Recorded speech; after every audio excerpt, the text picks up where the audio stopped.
ભાવનગર શહેરના મામા કોઠાર વિસ્તારમાં આવેલી એક રહેણાંક ઇમારતમાં અચાનક આગ લાગવાની ઘટના સામે આવી છે। મામા કોઠાર વિસ્તારમાં લક્ષ્મી ખમણની સામે આવેલ મકાનમાં ભાડુઆત તરીકે ધાર્મિકભાઈ ગિરીશભાઈ બારૈયા રહેતા હતા।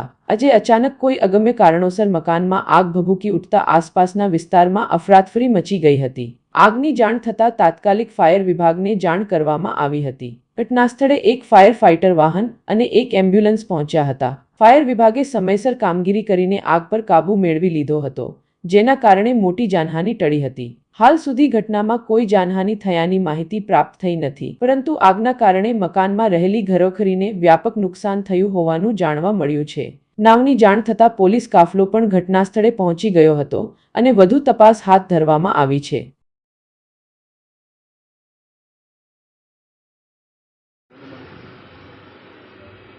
નંબર એક